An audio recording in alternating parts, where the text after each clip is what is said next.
Olá, meus irmãos, hoje é dia 22 de fevereiro e nós estamos meditando o Evangelho que está em Mateus capítulo 16, versículos de 13 a 19. O Evangelho nos diz: naquele tempo Jesus foi à região de Cesareia de Filipe e ali perguntou a seus discípulos: quem dizem os homens ser o Filho do Homem? Eles responderam: alguns dizem que é João Batista, outros que é Elias, outros ainda que é Jeremias ou algum dos profetas.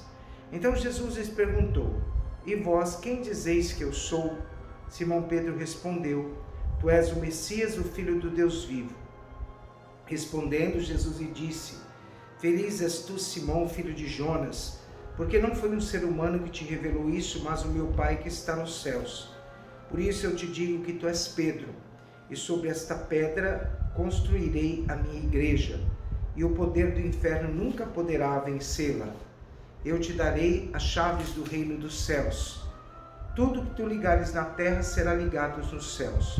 Tudo que tu desligares na terra será desligado nos céus. Palavra da salvação. Meus irmãos e minhas irmãs, hoje nós estamos celebrando a Cátedra de São Pedro.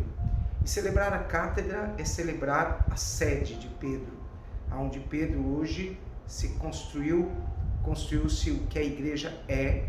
Nós celebramos pela autoridade do Papa que está em Roma.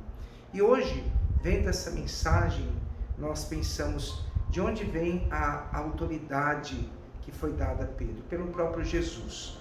Tu és Quefas, tu és rocha, tu és pedra. A pedra, ela tem uma estrutura própria de manter uma estabilidade. É essa estabilidade de fé que nós devemos preservar na nossa vida. A igreja, ela tem a missão de ser a continuadora da mensagem do Evangelho de Cristo no meio do mundo. Nós hoje, mais do que nunca, vemos as estruturas da nossa igreja serem atacadas. As estruturas, os pensamentos, a teologia, a moral e muitas outras coisas, os dogmas e a verdade de fé, muitas vezes sendo colocadas em xeque. E uma sociedade que tem Cristo como rocha. E é importante nós pensarmos que um dia, dito de Jesus, se diz que Jesus é a pedra que os construtores rejeitaram. E as pedras que os construtores rejeitaram tornou-se a pedra angular.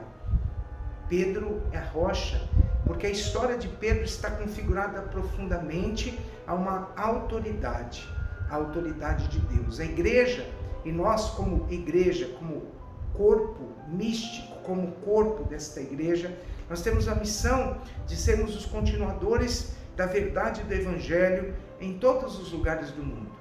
Viver a autoridade da igreja sobre a nossa vida é reconhecer que Deus, não se contendo de amor, Ele nos dá a igreja para que consigamos orientar sempre a nossa fé.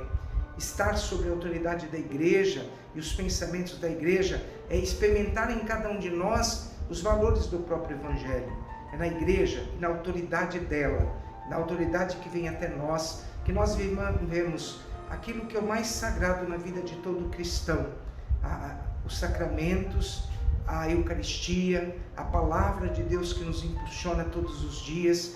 Portanto, meus irmãos, há uma luta que nós precisamos viver, é uma luta que nós precisamos travar diante da nossa história, diante da igreja que nós servimos. Que tipo de católico eu tenho sido nesses dias? Que tipo de católico eu tenho, que catolicidade eu tenho praticado? Quais são as lutas, quais são os desafios que eu tenho tentado superar para que eu possa viver e proclamar profundamente a minha fé aonde eu estiver? Hoje você é convidado, meu irmão, minha irmã, a levantar a tua cabeça, olhar para Cristo e defender a fé mais do que nunca no mundo que nós estamos vivendo. Que Deus derrame sobre a tua vida a tua bênção e que você se sinta parte desta igreja. Uma igreja não construída por mãos humanas, mas uma igreja construída pelo próprio Deus. Se a igreja, templo, é algo tão importante na nossa vida, lembremos que nós somos os tijolos que vamos dar estabilidade também a esta igreja, apoiados na autoridade de Pedro e na autoridade do próprio Jesus.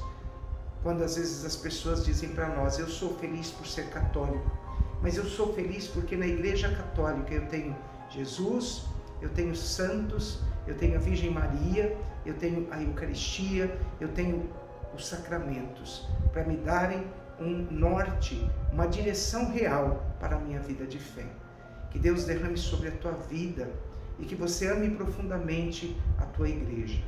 Que seja derramado sobre a tua vida a tua bênção, a tua paz, em nome do Pai, e do Filho e do Espírito Santo. Amém. Louvado seja nosso Senhor Jesus Cristo.